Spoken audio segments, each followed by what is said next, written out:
SN glory YouTube channel के online platform पे मैं एसएन सिंह एक बार फिर से आपका हार्दिक स्वागत एवं अभिनंदन करता हूं। कल आपका जो भूगोल शिक्षण का पेपर है उसमें कौन कौन से इम्पोर्टेंट क्वेश्चन हैं उसके बारे में हम थोड़ी सी चर्चा करने वाले हैं। जो भूगोल शिक्षण में क्या महत्वपूर्ण है, महत्वपूर्ण टॉपिक हम बता रहे हैं कि आप अपना जो भी यूपीएच खरीदे होंगे या किताब खरीदे होंगे या जो डिस्कस करने लायक है हम यही डिस्कस कर दे रहे हैं। आपके दिमाग में कुछ थोड़ा बहुत फीडिंग हो जाएगा, आप क्वेश्चन आएगा तो आप कर ले जाएंगे। सबसे पहले भूगोल शिक्षण का जो पहला पार्ट है उसको आप बहुत अच्छे से पढ़ के जाइए। किसी भी शिक्षण का पहला पार्ट तो इसमें अर्थ होता है, परिभाषा होता है, उद्देश्य होता है, महत्व होता है, आवश्यकता होता है, उपयोगिता होता है, क्षेत्र होता है और अन्य विषयों से सहसंबंध होता है। इतना आपका पहला ही क्वेश्चन यही होता है, पहला ही चैप्टर यही होता है। तो उसको आप अच्छे से एक बार देख लीजिएगा, अच्छे से आप पढ़ लीजिएगा कि भूगोल शिक्षण का अर्थ क्या है, भूगोल शिक्षण की परिभाषा क्या है, भूगोल शिक्षण के उद्देश्य क्या है, भूगोल शिक्षण की आवश्यकता क्या है, भूगोल शिक्षण का महत्व क्या है, भूगोल शिक्षण की उपयोगिता क्या है, भूगोल शिक्षण का क्षेत्र क्या है तथा भूगोल का अन्य विषयों के साथ क्या संबंध है। इतना आप एक बार रीडिंग कर लीजिएगा। उसके बाद पाठ्यक्रम और पाठचर्या में क्या अंतर है। पाठ्यक्रम का मतलब सिलेबस होता है, पाठचर्या का मतलब करिकुलम होता है। पाठ्यक्रम का मतलब होता है कि जो आपको पढ़ना लिखना है, यानी गणित विषय में क्या सिलेबस है, हिंदी विषय में क्या सिलेबस है, विज्ञान विषय में क्या सिलेबस है, भूगोल शिक्षण में क्या सिलेबस है, हिंदी शिक्षण में क्या सिलेबस है। ये सिलेबस है जो आपको लिखना, पढ़ना और एग्ज़ाम देना है। बाकी करिकुलम में ये पूरा सिलेबस समाहित है और प्लस इसके अलावा विद्यालय में जितने कार्यक्रम आयोजित किए जाते हैं, चाहे वो प्रार्थना सभा हो, चाहे वो खेल कूद हो, चाहे वो साहित्यिक कार्यक्रम हो, चाहे वो सांस्कृतिक कार्यक्रम हो, चाहे वो इसके अलावा जो पीटी ऊटी आपको कराया जाता है, विभिन्न महापुरुषों की जयंतियां आयोजित की जाती हैं, 15 अगस्त, 26 जनवरी, 2 अक्टूबर मनाया जाता है, ये सब करिकुलम में शामिल होता है। यानी विद्यालय में जितने भी कार्यक्रम पठन पाठन से संबंधित और पठन पाठन के अलावा जो कुछ होता है सब मिला जुला करके करिकुलम होता है, पाठचर्या होता है। लेकिन पढ़ने पढ़ाने वाली जो बात होती है वो पाठ्यक्रम होता है, सिलेबस होता है। तो ये पाठचर्या और पाठ्यक्रम में अंतर हो गया। पाठ्यक्रम निर्माण के आधार और सिद्धांत, यानी पाठ्यक्रम निर्माण के आधार क्या हैं और पाठ्यक्रम निर्माण के सिद्धांत क्या हैं, पाठ्यक्रम के बारे में आप थोड़ा सा एक बार इसको देख लीजिएगा। तो पाठ्यक्रम निर्माण के आधार और पाठ्यक्रम निर्माण के सिद्धांत दोनों हमने वीडियो डाला हुआ है, उसको जा करके सर्च करके आप अपने उसी प्लेलिस्ट में जाइएगा और मिल जाएगा आपको। अभी 2 दिन पहले ही हमने डाला है उसको। भूगोल शिक्षण विधि में व्याख्यान विधि हमने आपको पढ़ाया है, प्रोजेक्ट विधि हमने पढ़ाया है। लेकिन भूगोल शिक्षण विधि में 2 विधियां बहुत इंपॉर्टेंट हैं, एक क्षेत्र विधि और एक सैर विधि या भ्रमण विधि जिसको कहा जाता है, या पर्यटन विधि जिसको कहा जाता है। तो क्षेत्र विधि और सैर विधि यानी पर्यटन विधि, भौगोलिक सैर कह लीजिए, भौगोलिक पर्यटन कह लीजिए, जो भी है, तो ये विधियां आप देख लीजिएगा। प्रोजेक्ट और व्याख्यान तो हमने बता दिया है, बाकी वाद विवाद, क्षेत्र विधि और सैर विधि या पर्यटन विधि जो भी कहिए, इसको आप देख लीजिएगा एक बार।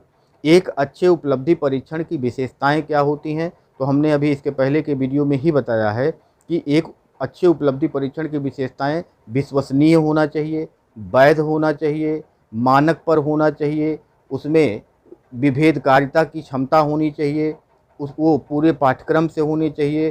तो ये सारी चीज़ें जो हैं वो एक अच्छे उपलब्धि परीक्षण का मतलब जो पेपर होता है वही समझिएगा कि उपलब्धि परीक्षण का मतलब कि पढ़ा दिया गया, जब बच्चों का एग्ज़ाम होने के लिए जो हम पेपर बनाते हैं वही पेपर जो है वो उपलब्धि परीक्षण कहलाता है।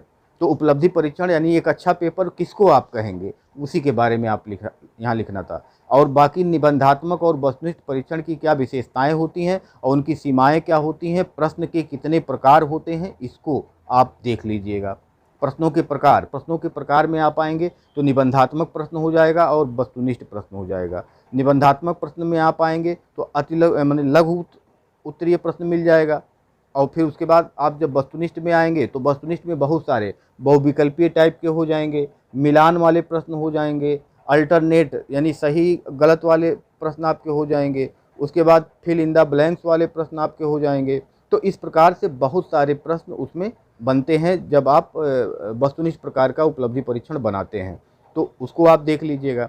उसके बाद एक भूगोल पाठ्य योजना आज ही हमने अपलोड किया है कि पाठ्य योजना कैसे बनाएंगे, हिंदी और संस्कृत और अंग्रेजी को छोड़ करके, यानी भाषा को छोड़ करके सारे पाठ्य योजना उसी पे बनेंगे। तो आप वहाँ पे पाठ योजना जा कर के देख लीजिएगा। अगर कुछ नहीं समझ में आता है तो आप कमेंट बॉक्स में मेंशन करिएगा, उसको हम समझा देंगे। भूगोल शिक्षक के क्या गुण होते हैं, यानी जो भूगोल शिक्षक होता है, अध्यापक होता है, उसके कौन से गुण होते हैं, तो इसको आप देख लीजिएगा। ये तो बहुत आसान सा ही है कि एक शिक्षक के कौन से गुण होने चाहिए, बाकी भूगोल शिक्षक के कौन से गुण होने चाहिए, तो वही बात है। थोड़ा बहुत जो भूगोल के विषय में जानकारी उसको होनी चाहिए, मानचित्र के बारे में जानकारी होनी चाहिए, ग्लोब को वह समझा सकता है, तो ये सारी चीज़ें हैं, उसको आप देख लीजिएगा। भौगोलिक यात्राओं का महत्व क्या होता है इसके बारे में, यानी अब जब आप पर्यटन करने जाते हैं भौगोलिक रूप से तो उसका महत्व क्या है, इसको आप एक बार देख लीजिएगा। सूक्ष्म शिक्षण आपको बताया गया है, सूक्ष्म शिक्षण प्लेलिस्ट वाले वीडियो में मौजूद है, वहाँ पे जा कर के आप फिर से एक बार इसको देख सकते हैं। और सूक्ष्म शिक्षण कोई एक कौशल लेकर के कह सकता है कि इस पे आप एक सूक्ष्म शिक्षण योजना बनाइए, तो ये इस टाइप से वो कह सकता है। बाकी सहायक सामग्री के बारे में कि भूगोल कक्ष के लिए उपकरणों की एक सूची बनाइए, यानी भूगोल कक्षा कक्ष जो हुआ है उसमें कौन कौन से उपकरण रखने होते हैं, इसके बारे में एक सूची पूछ रहा था। तो आप जैसे मानचित्र हो गया, ग्लोब हो गया, राजनैतिक नक्शा हो गया, प्राकृतिक नक्शा हो गया, तो इस टाइप से जो भी सारी चीज़ें होती होंगी भूगोल वाले जानते होंगे कि भूगोल शिक्षण में क्या क्या आता है। जब आप प्रैक्टिकल करते रहे होंगे तो बहुत सारी चीज़ें, यंत्र जो होते हैं, उन्हीं यंत्रों के बारे में वहाँ पूछ रहा है, तो आप एक बार किताब में खोज करके पढ़ लीजिएगा, बाकी कोई दिक्कत है नहीं। और सहायक सामग्री, शिक्षण अधिगम सहायक सामग्री के बारे में आप पढ़ लीजिएगा, आज भी पेपर में आया था, हमने आपको बताया भी है कि शिक्षण अधिगम सहायक सामग्री जो है वो 3 प्रकार का होता है। श्रव्य होता है, दृश्य होता है, दृश्य श्रव्य होता है। उसकी आवश्यकता महत्व क्यों है, क्योंकि एक तो हमने बताया, एडगर डेल ने अपने शंकु प्रतिमान में बताया कि जितने ज़्यादा हम ज्ञानेंद्रियों का प्रयोग करके सीखते हैं उतने ज़्यादा ज्ञान अस्थायी होता है। जब हम इन शिक्षण अधिगम सामग्रियों का प्रयोग करते हैं तो उसमें ज़्यादातर जो हमारी ज्ञानेंद्रियां हैं वो इस्तेमाल होती हैं, यूज होती हैं, जिससे हमारा जो ज्ञान होता है वो अस्थायी होता है। यही उसकी आवश्यकता और महत्व हो गया।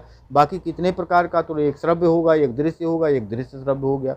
श्रव्य में क्या है, श्रव्य में आपका रेडियो आ जाएगा, आपका टेप रिकॉर्डर आ जाएगा, आपका लिंगुआ फोन आ जाएगा। दृश्य में क्या आएगा, चार्ट आ जाएगा, मॉडल आ जाएगा, ब्लैक बोर्ड आ जाएगा, वास्तविक वस्तुएं आ जाएंगी, तो ये ग्लोब आ जाएगा, तो ये सारे दृश्य में आ जाएंगे। दृश्य श्रव्य में आपका टेलीविज़न आ जाएगा, कंप्यूटर आ जाएगा, प्रोजेक्ट आ जाएगा, तो ये सारी चीज़ें आपका दृश्य और श्रव्य में आ जाएंगी। तो यही था हमारे हिसाब से, इतना आप पढ़ लीजिए तो इतने में से तो आपको ज़्यादातर क्वेश्चन आपको मिल जाएंगे।